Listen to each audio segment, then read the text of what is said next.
Hi, everyone. Welcome back to another episode of Breaking Taboos Stories of Resilience. I'm Quincel, and I'm one of your co hosts. Hi everyone, I'm Angie, and for today's episode, we're here with our very own D.A.W.N team director, Jazzy. And she's going to be here sharing her story, and so we'll pass it on to her. So tell us a bit about yourself. What are your hobbies, dreams, and what's the work that you do at Little Manila? Yeah, thank you. First of all, just thank you for the invitation to be on the pod today. My name is Jazmarie LaTour. You can call me Jazzy. And my pronouns are she, her, hers, and I'm the asthma mitigation director here at Little Manila Rising. Some of my hobbies, most people know me as the poetry girl. I've been doing poetry for a long time, about 15, 16 years. I'm also the poet laureate of Stockton. I enjoy creating spaces here in Stockton, community events. I've been hosting an open mic um, for folks to share their stories and share their talents and their voices this year will make 7 years. Yeah, I Awesome. also like roller skating and all kinds of stuff, just fun things. All the fun things. All the fun things. Yeah. And then, do you want to explain the work you do with Little Manila Rising and D.A.W.N? Yeah, definitely. So, D.A.W.N stands for Decreasing Asthma Within Neighborhoods, and it's a free asthma program. We follow a community health worker model, and here at Little Manila Rising, we call them community health equity specialists. We have two who go directly into homes of folks here in South Stockton living with asthma to help mitigate their asthma. We do asthma education, so asthma 101s, medication 101, and we also help folks understand what are some of the triggers that may be affecting them inside of their homes. And so it's called an environmental trigger assessment, and we go with each individual person through their home and through each room in their house and help them see what are some of the things that may be triggering their asthma indoors. And then we offer different tools, solutions, and free supplies that can help mitigate asthma inside of the house. On top of that, we do a lot of policy work. So we've been doing advocacy days and advocacy work. We do what's called community mapping with each of our DOM participants. We invite each of our participants to sit down and do a qualitative interview so we can gain just really important firsthand experience and knowledge from our community about what are some things that are harming their asthma and harming their community, and what are some things that they find positive and that help with their asthma, such as clinics in our local, South Stockton community or lack thereof. Most cases it's lack thereof. But yeah. And to expand on that, could you tell us a little bit about how your work at LMR is supporting lower rates of opiate use within a county? Yeah, so one of the things that we've been able to do is incorporate awareness and to destigmatize this conversation around like opiate use in our county directly in people's homes. Um, there's a lot of work around being able to break down barriers. I love the name of this, like Breaking Taboos, to be able to have those conversations with folks because whether somebody is experiencing like substance use in their own life or a loved one, it's still such an important conversation to have.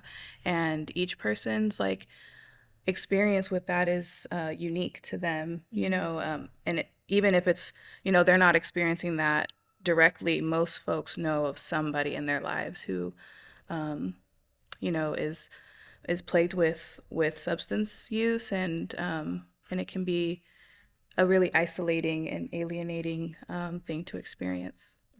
Yeah, so that's really important to allow participants to allow you to come into the comfort of their homes and provide that safe space for them to share their narratives and destigmatize seeking help.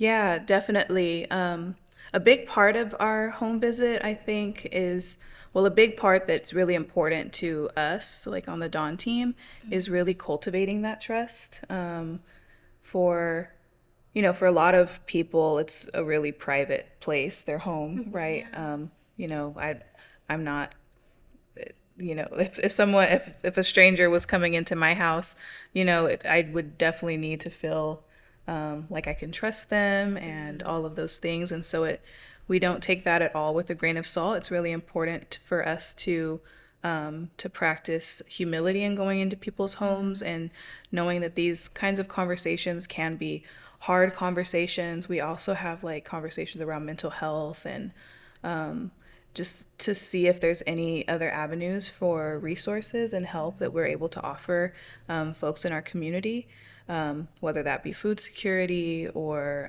mental health services or like what we're talking about today, opioid use. And we're also able to, like every conversation, at least offer folks Narcan and resources and we also, make sure that they have our number. If they don't want to talk about it right then they have the option to reach out to us later on if it does become something that they want to reach out about. Yeah, I know for us when we go tabling, there's a lot of opportunity for us to give out Narcan. We educate people because a lot of people they don't know what it is, and there is also like a lot of stigma that we try to like not have because like when we offer it, they'll be like, "Oh, what's this? Oh, it's Narcan. It's like for like opioid overdoses." They'll like immediately be like, oh, "No, I would never like want that. I don't need it." But I like to tell them like, you never know. Like even if like no one you know personally is on opioids, like even just seeing someone out on the street, like you would want to help. Yeah. It definitely is something that, everybody can have, at least to be some kind of, defense. Even if it's, just some one dose that you can give somebody if it's absolutely necessary, and then calling 911, it doesn't have to be for you. But again, that's the destigmatization that like needs to continue to happen because a lot of people think, well, if I have this, and that means other people think that I'll be using, that I'm using these opioids. And that's definitely not the case. Yeah, and a big thing about our destigmatization is the education portion that you mentioned is like letting people know how to use an Narcan safely and that it's safe for people to use. And then also the part of like the other steps that you could take, like calling 911, calling in local clinics to help you, calling in on us at Little Manila Rising. So yeah, I think it's really important to raise awareness and educate people. Yeah, it makes me think too about like I think it's called CareLink with CMC, to be able to call a local clinic to be able to be a first responder to homes too, who are very very well trained in all types of care. For our community health equity specialists, I'm really grateful and really proud that like we are all trained in how to administer Narcan ourselves, first aid, and that's something that LMR has been, really awesome about making sure that we're all trained to be able to do that because we are out in the community, we're in people's homes, and also to destigmatize, going back again to it may not even be someone who's necessarily abusing opioids, but like maybe they were prescribed it by a doctor and they're coming off of a surgery and they may have forgotten they'd taken their medication that morning and they take it again after breakfast or something. And so really destigmatizing what opioid use can look like in homes and just making sure that folks are just, it's better to be prepared than to not be. Yeah. And what were some changes that you've seen since starting this work?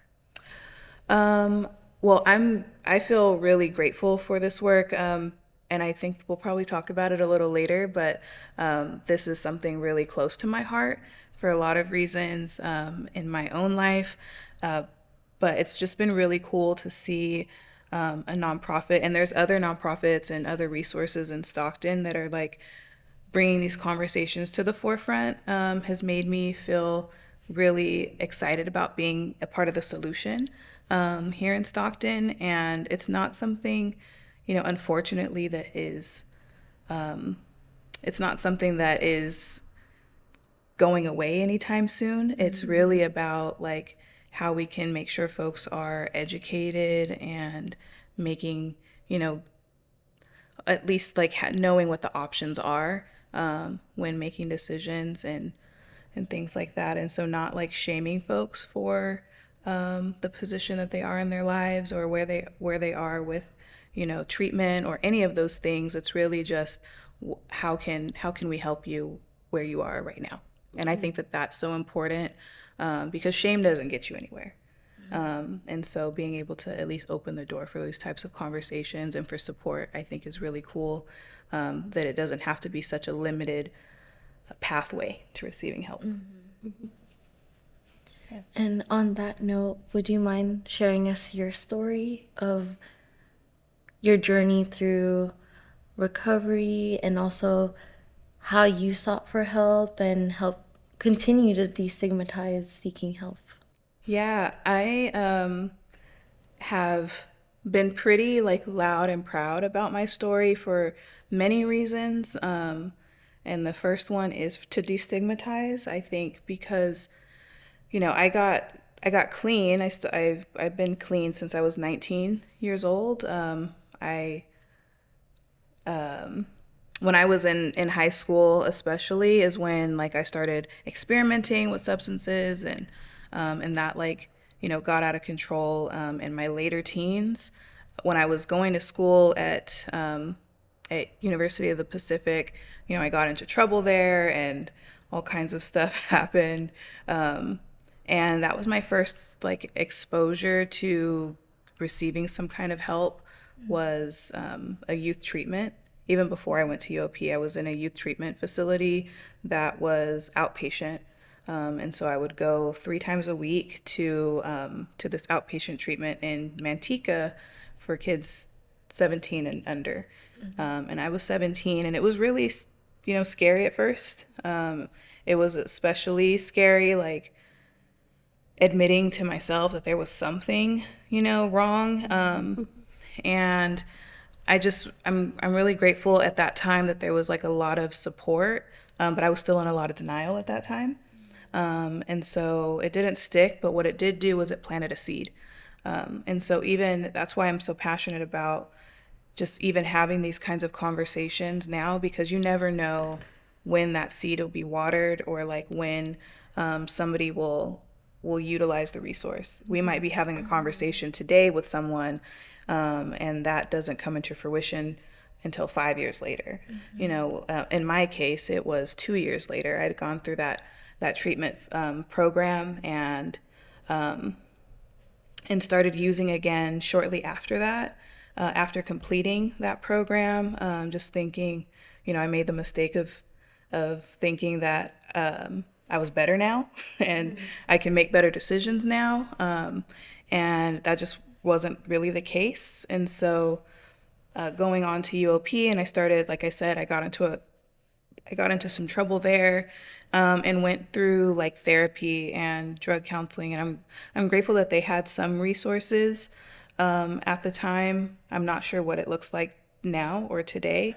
I know that Delta does a really, really great job at offering resources for its students. I'm not super sure how UOP functions at this moment. But yeah, like even offering that, and even though I didn't take the help right then, just knowing that those resources were available to me brought me closer to seeking help. And it wasn't until I was 19 and it was March 24th, 2012. That was my first day not putting substances into my body, and all of those resources previously, like that's when the fruit of the labor kind of came into existence for me. And it's been a hard journey. It's definitely not an easy process, but I'm really grateful for the life that I have today. And there's a lot also to be said around somebody who is coming from substance use, and seeking recovery and treatment, and feeling really less than, and so I think it's really cool to have these conversations right now where, like my hope is that if whoever this reaches, that they know that they can reach out to any of us and know that there's not going to be judgment there. Because for me, it was really hard to reach out to people. I felt like super judged, like at my school and around certain people. Like I didn't know who to talk to until I started to remember like those other resources and like 12-step programs and like counselors and things like that. And so that's when I was able to like at least have a little safe place. And so if anybody's like struggling, I urge, I urge you or suggest, like even just having a couple of people that you can like speak to, like that is okay. It doesn't have to be like like I wouldn't, for me, it was, I thought I needed the support of everyone in my life. And that's not necessarily how it looks for people all the time. Sometimes just having That one person. that one person or just that core team of people that you can like, tell everyone like your thoughts and your fears. Cause, like a big part of my story was, I was actually kicked out of UOP my first year being there. And I was like, it's called disinvited to the school. And I had to do an appeal process after I got clean because I really wanted to go to school and complete that program. Yeah. And I went through that appeal process. And then again, that first year of me in recovery and like just trying to be a normal human being was really hard. I didn't know how to like have conversations with people. I felt really insecure about everything, the way I looked, the way I talked, like it was really hard for me to carry on a conversation, to ask for help, to talk to my teachers, my professors. And so even that second year, I got kicked out again.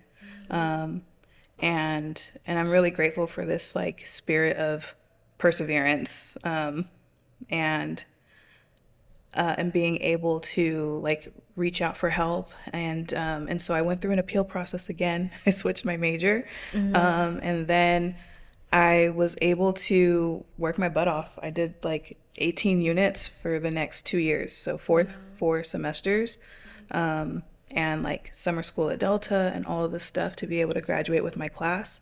And so I know that it's possible to like overcome, but it took a lot of hard work on my part, and it took a lot of like trusting other people, to let other people to help me, that I don't have to do it all by myself. I think a lot of, especially like, you know people of color feel that we have to carry the weight of the world on our shoulders, Like put up a front. put up a front, that we know what we're doing, especially our youth, that like, you know, that transition from like being, that transition into being an adult and feeling like we have to know everything is so like, so not true. There's so much help available, and but I think that like imposter syndrome plays a part, and this yeah, this fear that other people are going to find out I don't know what I'm doing kind of thing plays a part. And so just like going through this process of allowing people to help me was really integral. Yeah, I just want to say earlier you highlighted the first half of the name of the series, Breaking Taboos, and now we just talked upon the stories of resilience part, and I just want to highlight that your vulnerability is a strength, and I know you're gonna reach a lot of people through this message. So thank you, Jazzy. Thank you. So, Yeah. So with that, I want to ask you about poetry and how poetry has saved your life, and how the insights that you brought into your words have motivated a lot of people and encouraged them and empowered them. So if you could share how that continues to bring power to your community and to yourself, and intertwine it with this opiate epidemic, that'd be great. yeah, definitely. So I mentioned earlier when you asked about the like hobbies and my dreams and stuff, I've been doing poetry since I was 15 years old. I'm 31 now, which also means I have 12 years clean and like in recovery. And but I've been doing poetry for quite a while now, about 16, 17 years. And it saved my life in many ways, I, as a youth, like struggled with suicidal ideation and a lot of like depression that I didn't know, I didn't seek help for until I was older. And in a few years into my recovery, that I realized this is something that I really need to seek help for. But poetry for me was always something I could rely on. And I don't say this to say like just write poetry, like also all the other resources are so important to have in place too. But for me, having a way to express myself when I couldn't figure out plainly how to say what I was feeling, being able to like write it into a metaphor and to write it in a creative way made it really helpful for me. It also made it really helpful to be able to share that with other people. So it really takes that isolation out of the equation because now I'm opening up to others and there's some like identification happening like with the audience. Like one of my favorite things about performing is when the whole show is over and I get to talk to people after and somebody expresses like I felt that same thing, And or how it impacted them. how it's impacted them or like how they've thought that way or hopefully it brings somebody some hope. Just a couple of weeks ago I had a performance and someone from the audience came up to me and by the end we had this conversation and we're both in tears. It was such a healing conversation that happened after the whole poem was over. But that art, like, and the power of art and the power of poetry can create those type of spaces, I think is so cool. And it speaks to us in a whole nother way because otherwise, like, you're just gonna let me on a stage and talk about my whole life, like I can do it in 3 minutes and talk about a subject and hopefully make it engaging and all of the things. And so when I don't remember how old I was, but it was 2017, is when I started the River open mic with Energy. And I started this open mic, one on an invitation. One of my elders asked if I could bring something like that to the space that she was hosting. And I thought, yeah, that would be really cool to do that because I know it helped me so much, especially as a youth. And so to be able to give back to my community, like giving a stage to people and a platform for folks was like so important. And I realized that as I kept doing it and as me and my friends were like, fine tuning this recipe that we were doing, and there would be, in the very beginning, especially, there would be like, 80, 100 people in an event and all of these incredible stories and people talking about like so many different topics and just seeing the connection when the show was over or whenever we'd break from like being on the mic and people going up to the same similar feeling that I felt like performing and getting off a stage, having those conversations I could see happening around the room. And I realized like this is really an important thing for us to have in our community that needs to be maintained. And so it's been really cool to see it flourish. Not just the open mic that I get to host once a month, but like other open mics around the city. Currently, there's about 5 of them that happen on a continuous basis. There's also some like that happen every once in a while, but the ones that happen on either a monthly or weekly basis, there's about 5 or 6, and I think that that's so cool for folks to be able to express themselves, especially around issues like this. I was a judge for a poetry competition this spring, and it was middle schoolers, and there were 22 middle schoolers, and of the 22, there were at least 5 of them that talked about substance use in their lives. One student talked about their parent passing away due to substance use. Another talked about watching their really good friend like go in that route, and I think like wow, like what an empowering thing to be able to write about and to share with a group of adults. How much courage and strength that takes to say that out loud. Yeah. And then to say, it's gonna choke me up, but to see them get off of the stage and to be like embraced by their friends was like so cool. that it's not like something to feel shame about, but that we can wrap each other up with like love and support is it's beautiful to witness. So yeah. And reminding people that they're not alone in this journey. Yeah. Even though like everyone's story is different, there's always going to be someone there for you. Absolutely. And we at the open mic that we're doing currently for our winter season that we've just had 2023 to the going into 2024, we've been at the Central Valley Gender Health and Wellness Center that also distributes Narcan, that also has resources on, and they have support groups for folks who are experiencing like that are experiencing substance use and opioid use and are seeking help and wanting support. And I think that that's a really cool place that we've been able to host these events so that there's like support ready right then. You know, when they need it, if they need it. If a crisis happens, then there's also staff that are trained. Additionally, you know, at the Hatch workshop is where we are mainly located. Hatch also has Narcan at the center, and I think that that's such a cool thing that like our local community centers all over the city are like being proactive and in the solution. Yeah.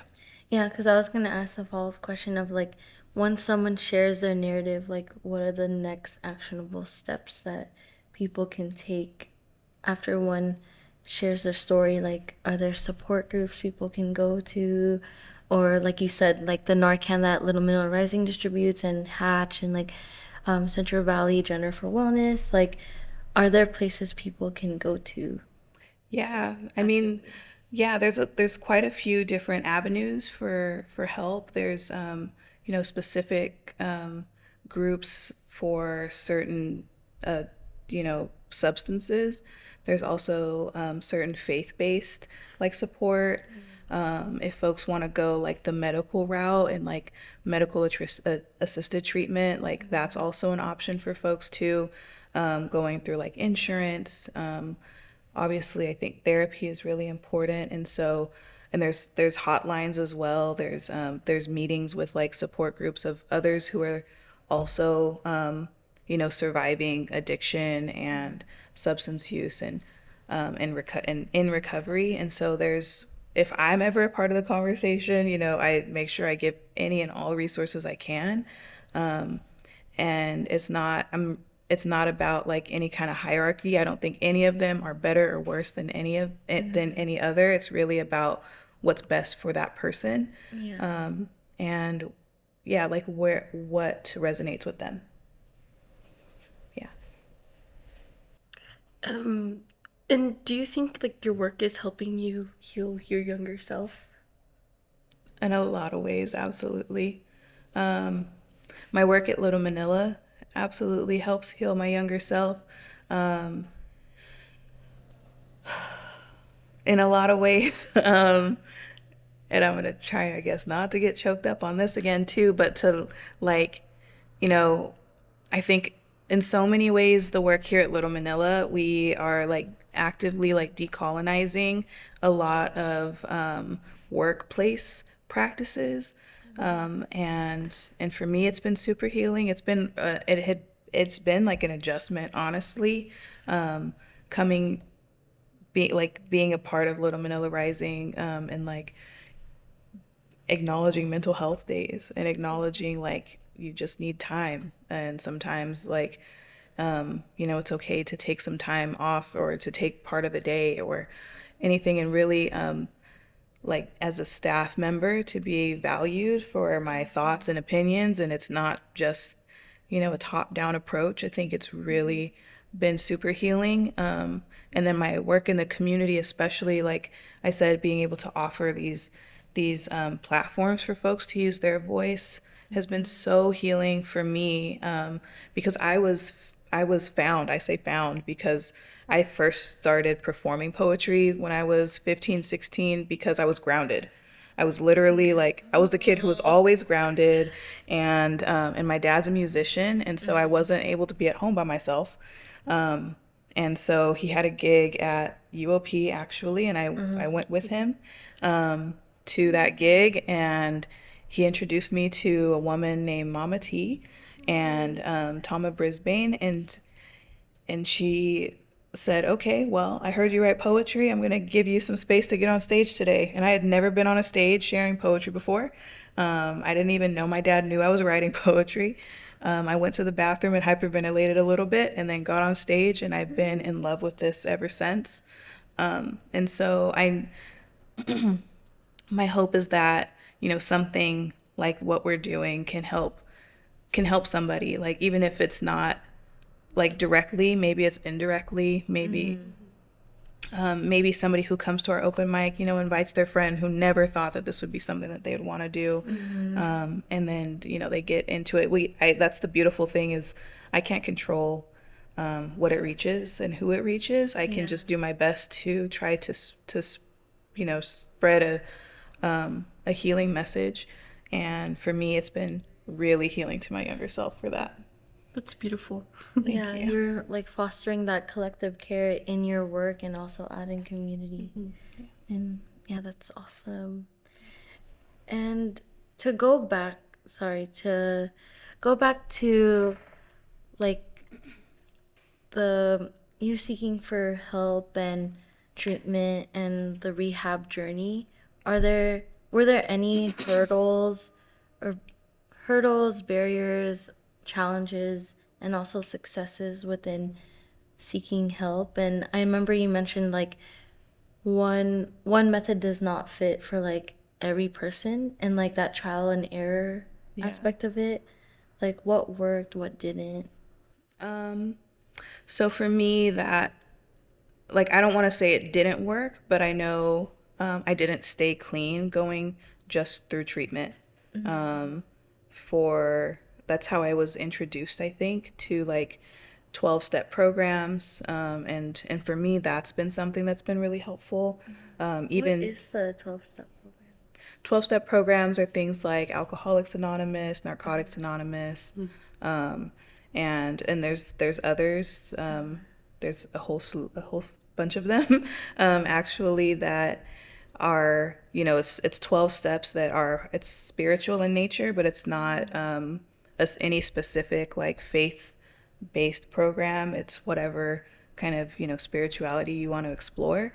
And for me, the beautiful thing about that is it's either addicts helping addicts or alcoholics helping alcoholics. There's no professionals, there's no counselors, there's none of that. It's people who've had lived experience and who've made it to the other side and are continuing to live in this, recovery, this recovery world.